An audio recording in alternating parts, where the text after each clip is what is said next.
मैं दिल्ली के अंबेडकर भवन रानी झांसी रोड पर हूँ और मेरे साथ जो खड़ी हैं आप कल्पना बौद्ध हैं।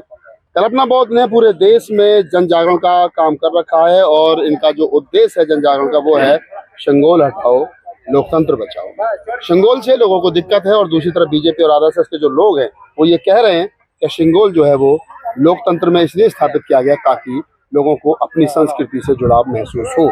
अगर उन लोगों ने शंगोल स्थापित किया है तो आपको दिक्कत क्या है शंगोल से? देखिए, ये हमारे जो शंगोल है वो एक राजतंत्र का प्रतीक है और जब देश हमारा संविधान से चलता है, देश हमारा लोकतंत्र है, तो वो लोकतंत्र को खंडित करता है ये शंगोल। इसलिए मुझे शंगोल से प्रॉब्लम्स है क्योंकि हमारा देश धर्मनिरपेक्ष है, देश हमारा भारतीय संविधान से चलता है। जब हमारा देश धर्मनिरपेक्ष है, देश हमारा संविधान से चल रहा, तो फिर इनको शंगोल लाने की जरूरत क्या पड़ी? मैं सरकार से भी सवाल करना चाहती हूँ, क्यों जरूरत पड़ी है जब देश में हमारे अशोक की स्तंभ की लाट है जो समता, समानता, नेकता, न्याय और बंधुता का प्रतीक है, वो स्थापित था। उसको स्थापित क्यों नहीं किया संसद भवन के अंदर? जो वो तो राष्ट्रीय चिन्ह है हमारा अशोक स्तंभ, वो हम सरकार से भी सवाल करते हैं, क्यों नहीं किया उसको? वहां पर स्तंभ को स्थापित हमारे क्यों हटाया गया? वहां क्यों नहीं लगाया गया? बाबा साहब की प्रतिमा जो पुरानी पार्लियामेंट में लगी हुई है मूर्ति बाबा साहब की, फिर नई संसद में क्यों नहीं लगाई गई है? कारण क्या है? ये इनका एक साजिश है कि वो हमारी संस्कृति, हमारी विरासत को मिटाना चाहते हैं। ये मुझे तकलीफ है क्योंकि इनके आरएसएस के 2025 में 100 साल पूरे होने जा रहे हैं। इनका उद्देश्य था, इनका जो लक्ष्य था कि 100 साल पूरे होने पर इनको हिंदू राष्ट्र की स्थापना इस देश के अंदर कर देना है, भारत देश के अंदर। तो उन्होंने अपने सपने को षड्यंत्र तरीके से, साजिश के तहत उन्होंने एक धर्म एक वर्ग की स्थापना उस संसद भवन के अंदर की, जो एक मेरे देश का लोकतांत्रिक मंदिर है, नागरिकों का मंदिर है। उस पार्लियामेंट के अंदर उन्होंने संसद भवन के अंदर उसकी राजदंड की और तो हिंदू राष्ट्र की स्थापना की। मैंने उनके षड्यंत्रों को समझा कि देश भारत से हमारी संस्कृति को मिटाना चाहते हैं, देश भारत से हमारे बाबा साहब का नाम मिटाना चाहते हैं, क्योंकि 25 दिसंबर 1927 में बाबा साहब ने मनुस्मृति का दहन किया था।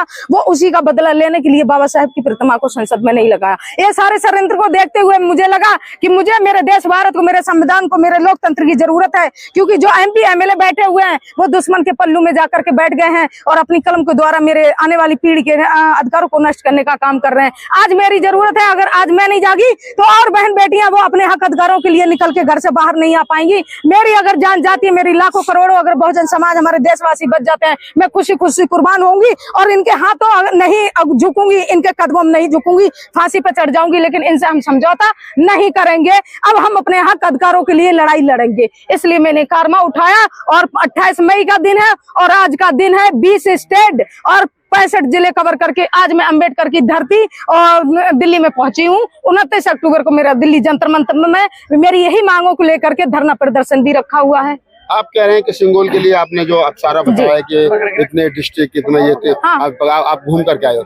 अगर शंगोल से आपत्ति होती तो जब देश आजाद हुआ तो पहली सरकार बनी थी, हाँ। प्रधानमंत्री जवाहरलाल नेहरू जी के नेतृत्व में चली थी, तो शंगोल तो उनको भी भेंट किया गया था। तो आपने उस समय तो लोगों ने विरोध नहीं किया था। अब मोदी जी अगर नेहरू जी की परंपरा को आगे बढ़ा रहे तो फिर दिक्कत किस बात की? एक बात, अगर हम आपको कोई मान लीजिए एक गिफ्ट है आपका, मैं आपसे परेशान हूँ या आपके कार्यों से परेशान हूँ, मैंने कोई गिफ्ट दिया है, वो एक देश का राष्ट्रीय चिन्ह कैसे बन सकता है? हमें ये बताइए पहले। मोदी जी ने कहा कि शंगोल देश का राष्ट्रीय चिन्ह है। वो गिफ्ट नेहरू, एक मिनट, नेहरू को क्या दिया था? शंगोल दिया था।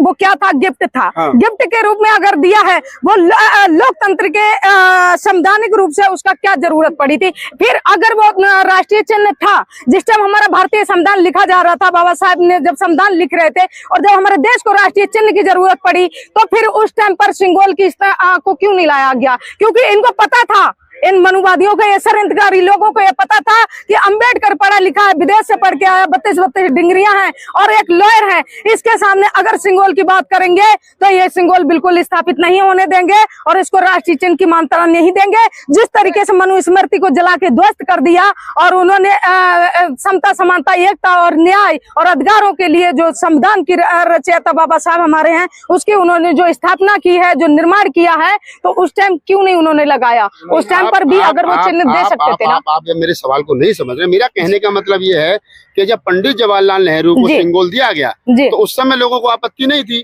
आज सुनिए पूरे सुन लीजिए, उसके बाद में कोई पंडित जवाहरलाल नेहरू सिंगोल लेकर के रख लिया, उसके बाद में उससे कोई नुकसान तो नहीं हुआ ना।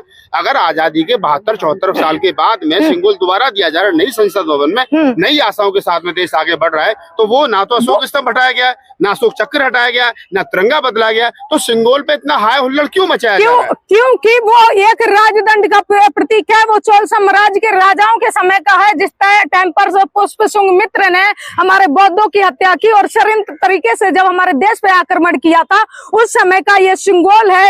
आज भी हमारे बीच में वो 5000 साल से जो भी है उनका घूमता रहा, लेकिन हमारे लोगों ने उसको ध्यान नहीं दिया है कि वो एक राजदंड का प्रतीक है, कि वो जब भी राजा महाराजा हुआ करते थे हमारी प्रजा को प्रताड़ित करते थे, हमारे जो पूर्वज हुआ करते थे उनको प्रताड़ित किया करते थे, क्योंकि उनकी तानाशाही चलती थी। और जब भी वो कोई गलतियां या छोटी मोटी गलतियां होते थे तो वो उसी सिंगोल से, उसी छड़ी से वो दंडित करके और कारागार में डालते थे।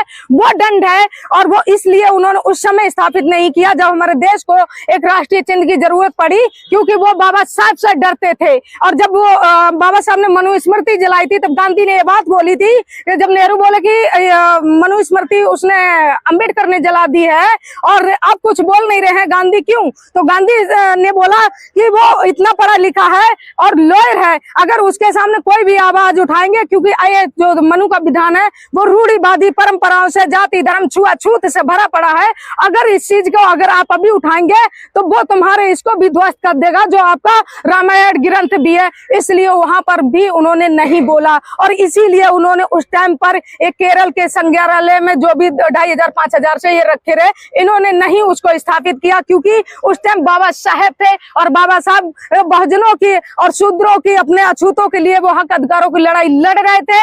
और उनको पता था कि अगर अभी हम ऐसा कुछ करेंगे तो ये जो अंबेडकर है वो इसको मानता नहीं देगा। आज वो जब पूर्ण बहुमत में आया, सुन लीजिए, जब वो पूर्ण बहुमत में आए उनको मौका मिला और उन्होंने षड्यंत्र तरीके से एक हिंदू राष्ट्र की स्थापना उस संसद भवन के अंदर की, जो हमारे देश का लोकतंत्र का मंदिर है, और उनको मौका मिला तो उन्होंने षड्यंत्र तरीके से उस राजदंड की स्थापना करी, जो हमारे समता समानता एकता बंधुता को खंडित करता है। ये मुझे तकलीफ है, मैं इसको कभी स्वीकार नहीं करूंगी। और आप कह रहे हैं कि मैं इसको स्वीकार नहीं करूंगी, अच्छी बात है, लेकिन जो बहुजन समाज के नेता, जिस बहुजन समाज के नेतृत्व आप तरीके से कर रही हैं, चाहे मायावती जी हैं, अखिलेश यादव है, तेजस्वी यादव है, रामदास अठावले हैं, जो लोग कुछ कर सकते हैं, जिनके कहने से कुछ असर हो सकता है।